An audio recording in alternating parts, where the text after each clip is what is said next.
안녕하세요. 한 주간 모두 평안하게 지냈었습니까? 네, 미국의 대통령 선거가 이제 보름 정도 남았다고 하는데, 미국이 민주주의 국가, 법치 국가가 맞나 싶을 정도로 혼란한 정치가 되고 있는 것 같습니다. 서로 신뢰하지 못하는 상황 속에서 치러지는 선거가 되다 보니 결국은 이 갈등만 일으킬 뿐이라는 것이죠. 또 이미 결과가 나오기 전부터 뭐 총기를 사용하는 무력 충돌까지 염두에 두는 그런 심각한 갈등을 예고하고 있습니다. 이 내면의 성숙, 인격적인 성숙을 이루지 못한 채 겉으로 보이는 그런 신사적인 모습이나 또 감정을 통제하는 것 같은 모습은 결국 어느 한계점 그런 상황에 다다르니까 결국 통제를 상실하고 이제 암암 현상까지도 일으키는 그런 것을 볼 수 있습니다. 코로나 바이러스가 어느 사이엔가 전 세계에 퍼져서 수많은 사람들이 병들게 된 것처럼 겉으로 보여왔던 그런 발전된 모습과 달리 보이지 않게 그동안 인간의 심성이 병들어 있음이 이런 여러 가지 정황들 속에서 나타나고 있는 것 같습니다. 코로나 바이러스의 극복만이 우리가 직면하고 있는 문제가 아닌 것 같습니다. 오늘 주일 예배를 드리지 못하신 분들이나 하나님 말씀을 묵상하기를 원하시는 분들께 오늘 이 영상이 도움되기를 바랍니다. 사도신경으로 신앙을 고백하겠습니다. 나는 전능하신 아버지 하나님 천지의 창조주를 믿습니다. 나는 그의 유일하신 아들 우리 주 예수 그리스도를 믿습니다. 그는 성령으로 잉태되어 동정녀 마리아에게서 나시고 본디오 빌라도에게 고난을 받아 십자가에 못 박혀 죽으시고 장사된 지 사흘 만에 죽은 자 가운데서 다시 살아나셨으며 하늘에 오르시어 전능하신 아버지 하나님 우편에 앉아 계시다가 거기로부터 살아있는 자와 죽은 자를 심판하러 오십니다. 나는 성령을 믿으며 거룩한 공교회와 성도의 교제와 죄를 용서받는 것과 몸의 부활과 영생을 믿습니다. 아멘.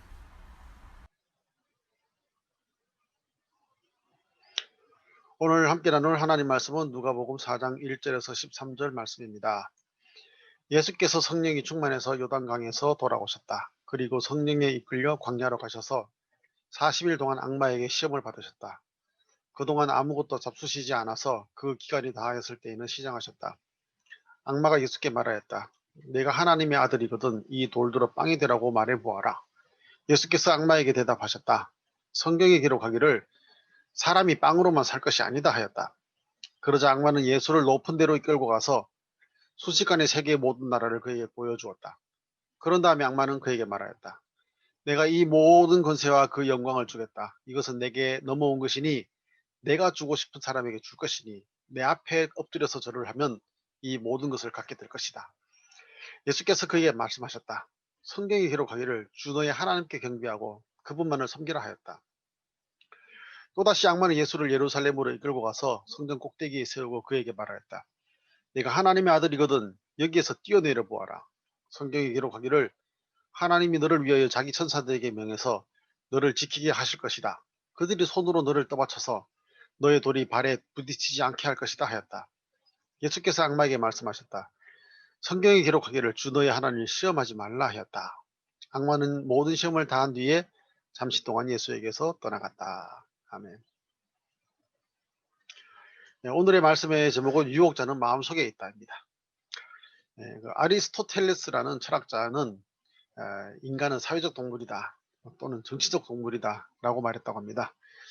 이 관점에서 보면 인간은 개인으로서 존재하지만 홀로 존재하는 것이 아니라 타인과의 관계 속에서 존재하고 있다고 이제 보는 것이죠.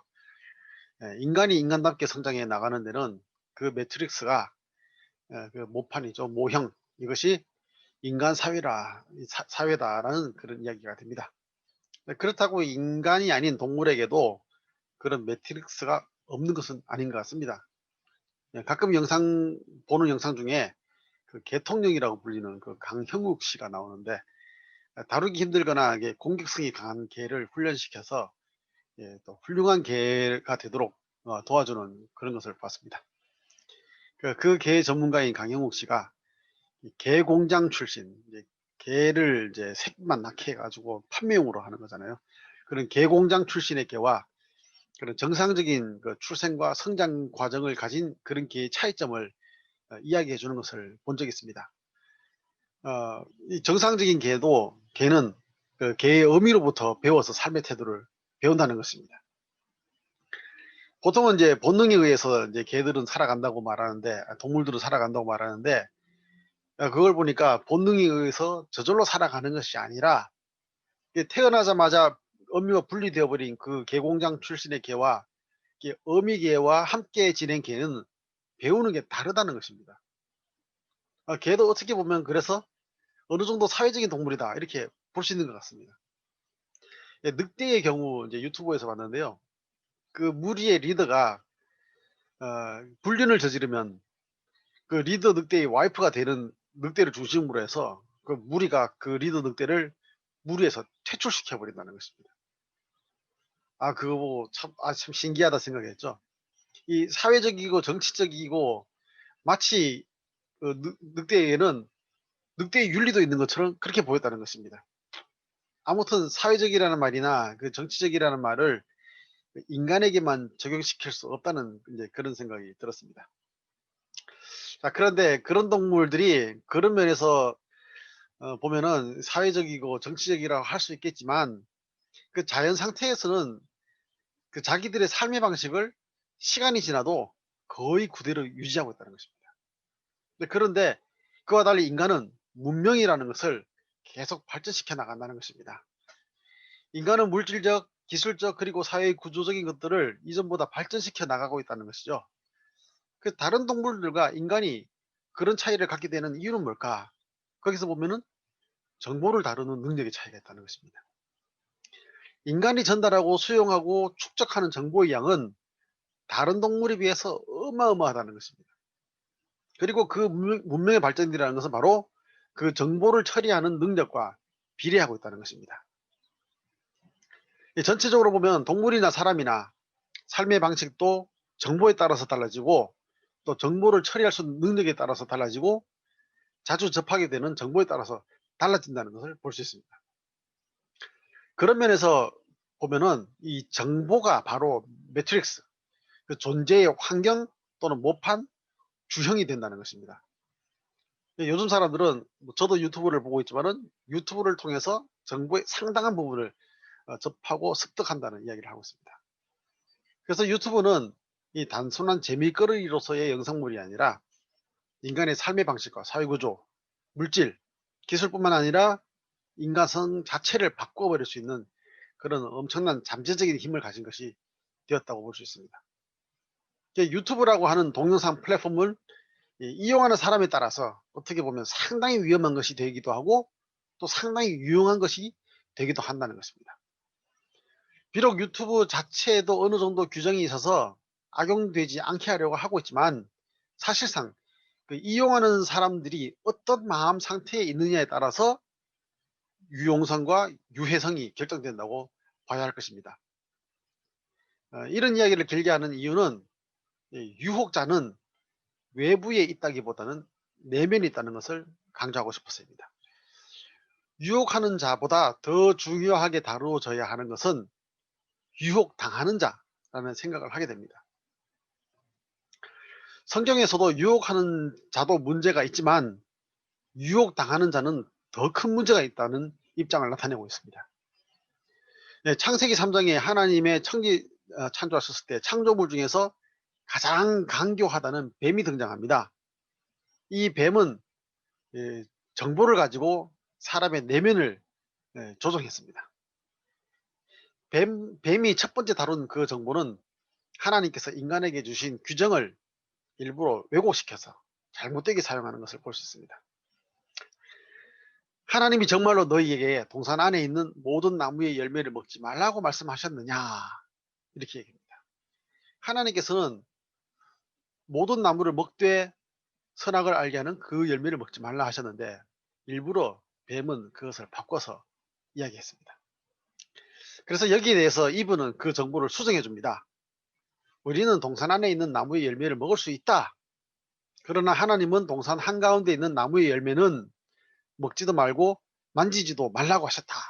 어기면 우리가 죽는다고 하셨다. 이렇게 얘기합니다. 이렇게 정보를 바르게 잡는 것 같지만은 근데 원래 것과 또 달라졌다는 것이죠. 만지지도 말라는 그 내용을 추가했습니다. 마치 처음 정보인 하나님의 말씀을 반복해서 이야기하고 있는 것 같지만 교묘하게 뱀이나 이브는 왜곡시키고 있습니다. 그래서 그 정보의 원래 제공자와의 관계나 원래의 의도가 왜곡시키는 자들 사이에 일어나는 어떤 역동적인 힘에 의해서 자기들의 정보와 자기들의 관계로 전환되어 버리는 것을 볼 수 있습니다. 그리고 나서 뱀은 그 정보에 대한 전면 수정을 가해버립니다. 너희는 절대로 죽지 않는다. 하나님은 너희가 그 나무 열매를 먹으면 너희 눈이 밝아지고 하나님처럼 되어서 선과 악을 알게 된다는 것을 아시고 그렇게 말씀하신 것이다. 예, 이미 하나님으로부터 떠나버린 그 정보는 뱀과 이브의 정보가 되어버려 있었던 것입니다. 그런 다음에 하나님 말씀은 그들의 마음에 의해서 마음 상태에 따라서 변형이 되어버렸다는 것이죠. 그리고 그 변형된 것을 오히려 본래의 것인 양 수용하게 되어버린 것입니다. 그래서 여자가 그 나무 열매를 보니 먹음직도 하고 보암직도 하였다. 그뿐만 아니라 사람을 슬기롭게 할 만큼 탐스럽기도 한 나무가 되었다고 얘기하고 있습니다. 그래서 그 여자는 그 열매를 따서 먹고 함께 있는 남편에게도 주었고 또 그도 그것을 먹었다. 이렇게 성경 이야기하고 있는 것이죠. 이제 이런 과정을 보면 어떻게 보면은 요즘 말하는 그 가짜 뉴스가 진짜 뉴스처럼 되어서 사람들에게 전파되는 그런 과정을 이야기하는 것과 비슷하다는 것입니다. 그 이후의 문제는 정보의 진위 문제가 아닌 것이 되어버렸습니다. 유혹하는 자는 그것으로 자기 역할을 끝내버렸습니다. 그렇지만 유혹당하는 자는 그 이후로 계속 관계의 변화, 인격의 변화, 삶의 모습의 변화를 일으켜왔고 본래의 모습을 잃어버렸고 올바른 정보가 있어도 그것을 수용할 마음이 아니게 되어버린 것이죠. 마음 상태가 바뀌어버렸습니다. 하나님의 말씀이 없어서도 아니고 유혹하는 자가 계속 있어서도 아니고 기꺼이 유혹당하는 자로서의 삶을 살아갔다는 것입니다. 그래서 인간은 죄로부터 자유로울 수가 없었던 것입니다.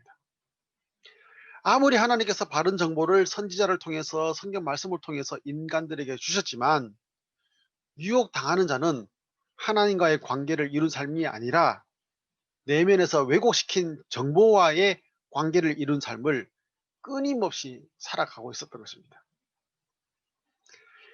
예수님께서 공생애를 이제 시험을 받으신 것으로 시작하신 것은 첫사람인 아담과 이브에 의해서 왜곡된 정보를 기꺼이 수용하게 된 유혹당하는 자가 된 그 인간들을 유혹당하지 않는 자로서 하나님과 관계된 자로서 올바른 정보의 매트릭스로 인간을 돌려놓겠다는 그런 의도를 나타낸 것이라고 볼 수 있습니다.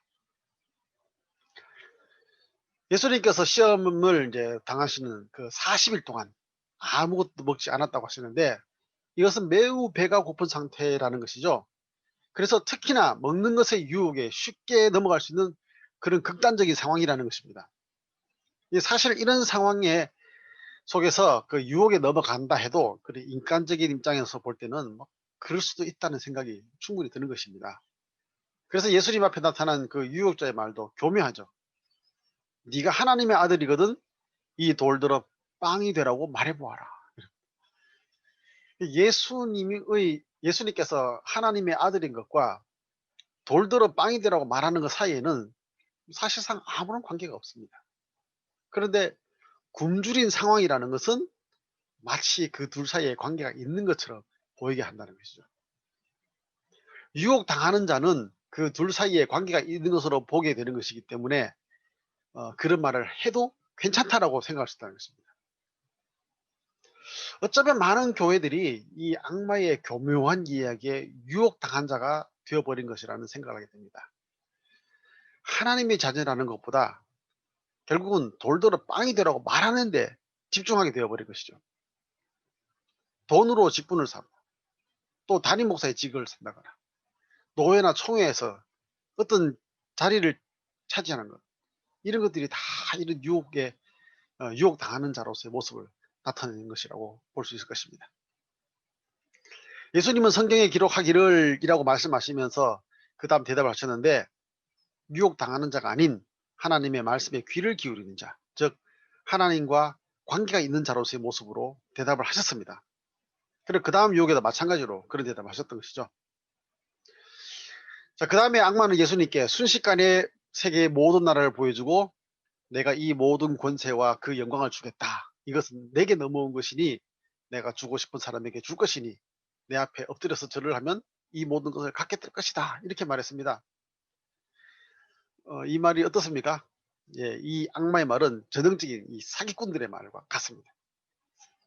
예, 엄청난 돈을 벌게 해주겠다고 하면서 재벌의 모습이라든지 뭐 개발된 그런 도시들의 모습을 순식간에 싹 보여주고는 마치 그 재벌이 될 돈이 자기가 가지고 있는 것처럼 이렇게 해서 사람들로 하여금 투자하게 만들었다는 것이죠.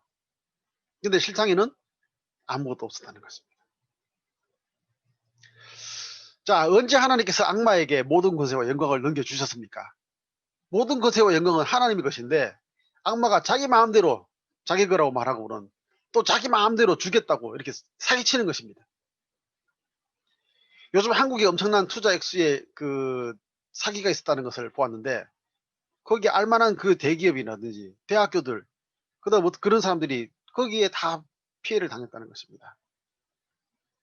결국은 뭐죠? 이 두 번째 했던 이 악마의 이 유혹에 넘어간 유혹 당하는 자가 되었다는 것입니다. 세 번째 악마의 유혹은 마치 악마가 성경을 잘 알고 있는 자처럼 말하고 있습니다. 예수님처럼 성경에 기록하기를 이렇게 하면서 말을 합니다. 여기서도 교묘하게 정보를 왜곡시키고 있는 것이죠. 높은 곳에서 뛰어내렸을 때에 성경에 기록된 말씀처럼 천사가 떠받쳐 주는 것을 보이라고 말하는 것입니다. 근데 왜 그렇게 해야 되는 걸까요? 예수님께서는 여기에 대해서 성경에 기록하기를 주 너의 하나님을 시험하지 말아라 이렇게 응답하셨습니다. 유혹 당하는 자인 많은 사람들은 하나님을 시험하는 자가 된 것 같습니다. 하나님을 믿는 것과 자기가 하나님처럼 되어 전능한 능력을 나타내는 것 또는 하나님을 이용하여 자기가 사람들로부터 찬사를 받는 것 사이에 혼동을 일으키는 사람들이 참 많은 것 같습니다. 예수님이 시험 사건에 대한 마지막 구절에 악마는 모든 시험을 다 한 뒤에 잠시 동안 예수에게서 떠나갔다라고 말씀하고 있습니다. 이 잠시 동안 떠나갔다라는 것은 다시 돌아올 적당한 때까지 떠나가 있다 이런 말입니다. 좀 더 정확하게 말하면은 이 예수님의 삶에서 십자가에 못 박히시기 전에 악마는 다시 온다는 것이죠. 그래서 그 사명을 감당하지 못하도록 유혹하는 자가 된다는 그런 이야기가 됩니다. 그러나 우리 삶으로 볼 때 어떤 형태로든지 유혹자는 항상 있다는 그런 이야기를 하는 것으로 볼 수 있습니다. 우리가 유혹당하는 자가 되지 않으면 그 적당한 때가 오더라도 유혹에 넘어가지 않을 것인데 유혹당하는 자가 되게 되면은 그 적당한 때가 되면은 그 사탄의 유혹에 우리는 넘어갈 수밖에 없다는 것입니다. 유혹자는 유혹하는 자로서 외부에 있는 것이 아니라 유혹당하는 자로서 우리의 내부에 있다는 것을 이 말씀을 통해서 우리가 생각해 볼 수 있습니다. 성경에서는 유혹하는 자보다 유혹당하는 자에 대해서 더 많은 이야기를 하고 있다는 것에 우리는 주의를 기울일 필요가 있습니다. 요즘처럼 왜곡된 정보가 넘쳐나고 상황적으로 유혹당하기 쉬운 때에 우리는 유혹당하는 자로서의 삶을 살지 않도록 또한 왜곡된 정보의 전달자가 되지 않도록 먼저 우리 자신을 잘 살피고 또 하나님의 말씀의 본래의 의미를 깊이 묵상할 수 있어야 할 것입니다. 한 주간 영과 육이 다 건강하게 지내는 우리 모두 되기를 소망합니다. 기도하겠습니다. 하나님 아버지, 말씀을 통하여서 우리가 유혹당하는 자로서의 삶을 살아가는 모습이 아니라 이제는 하나님 말씀에 귀를 기울이고 하나님과 함께하는 삶을 살아가는 것에 우리가 또 생각할 수 있는 기회를 주셔서 참으로 감사를 드립니다. 우리가 이 땅을 살아가면서 많은 유혹들이 있을 텐데 그러나 우리가 유혹당하는 자로서 유혹에 빠지지 않도록 하시고 오직 하나님 말씀에 귀를 기울이고 자신을 돌아보고 또 이웃을 돌아보아서 영과 육이 건강한 그런 관계를 이루는 삶을 살아가는 우리 모두 될 수 있게 도와주시옵소서. 요즘 상황적으로 여러 가지로 혼란스럽습니다. 거짓된 정보들로 인하여서 많은 갈등이 일어나고 있습니다. 그런 가운데서 우리가 하나님의 말씀을 통해서 우리가 지혜롭게 이 모든 상황 속에서 유혹당하는 자가 되지 않도록 지켜주시고 인도하여 주시옵소서. 한 주간도 주의 말씀 가운데 우리가 영과 육이 건강하고 깨어있는 자로 살기를 소망하오며 예수님 이름으로 기도드립니다. 아멘.